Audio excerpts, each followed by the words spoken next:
ज्ञान क्या है? हम बोलते हैं, लोगों से पूछते हैं कि आपको कितना ज्ञान है, या आप हमें ज्ञान दे दीजिए। ज्ञान कुछ नमक की पुड़िया तो है नहीं कि यहां से निकाली और यहां दे दी। आपको ये समझना होगा कि ज्ञान आफ्टर ऑल है क्या चीज, किसे ज्ञान कहते हैं। श्लोक याद कर लिए, दोहे याद कर लिए, सुना दिए, ये बता दिया कि फलाने पेज पर फलानी चौपाई में फलानी जगह ये चीज कही गई है। ज्ञान समझ का नाम है।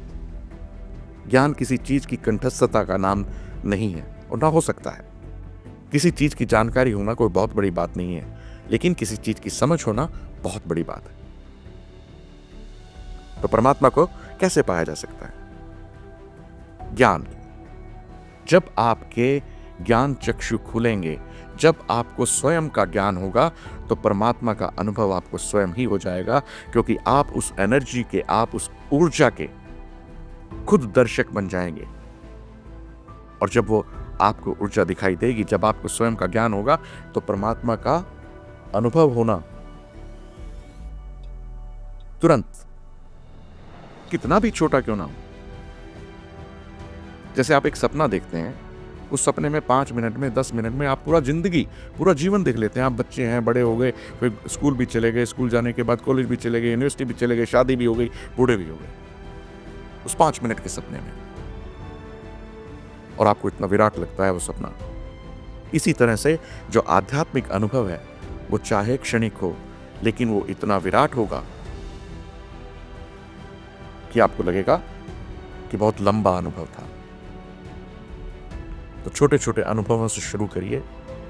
मार्ग आसान नहीं है, निश्चय जरूरी है, दृढ़ संकल्प जरूरी है। जब आपको निश्चय हो जाएगा हर बात के बारे में, सबसे पहले तो इस बात के बारे में कि वो प्रश्न चिन्ह हटा दो कि क्या परमात्मा है, उस निश्चय तक पहुंचो।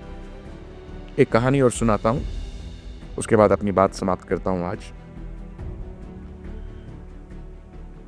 कि एक बुढ़िया थी और बहुत गरीब थी, तो उसके पास खाना नहीं था, 2-4 दिन से खाना नहीं खाया। तो वो जो है परमात्मा से सच्चे दिल से, सरलता से, बिल्कुल अंतर्भाव से प्रार्थना करती है कि हे प्रभु, मेरे को भूख लगी है, मेरे को खाना भिजवा दो।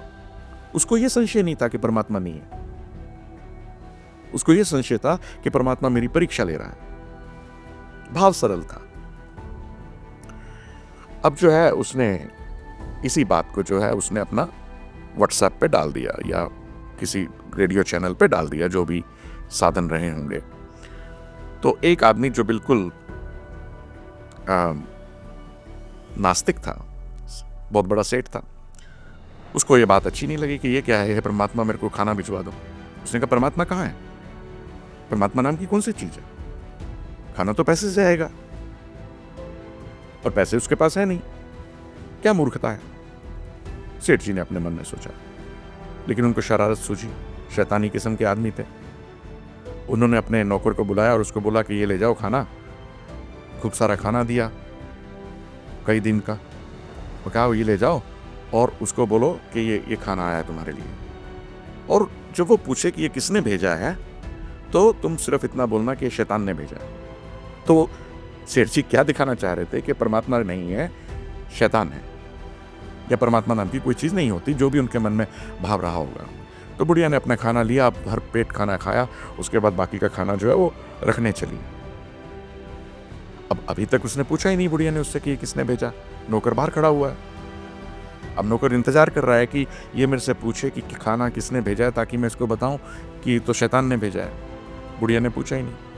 अब उससे नहीं रहा गया, काफी देर हो गई, तो नौकर ने पूछा कि माता जी आपने ये तो पूछे नहीं कि खाना किसने भेजा है। तो बुढ़िया ने बोला मेरे को पता है कि मेरा परमात्मा जब हुक्म करेगा तो शैतान को भी खाना भेजना पड़ेगा। तो जब निश्चय इतना दृढ़ हो तो परमात्मा को पाना संभव है, उसका अनुभव करना संभव है, उसको अपने जीवन में उतारना संभव है। सिर्फ हमें अपने आप को, खुद को समझना होगा।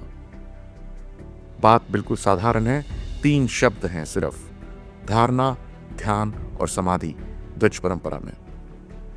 धारणा को टूटने मत दो, डगमगाने मत दो, हर रोज नियम से नियम को पाने की कोशिश करो। स्वयं से परमात्मा तक पहुंचने की कोशिश करो। हर रोज एक ही आरती गाने से परमात्मा नहीं मिलने वाला।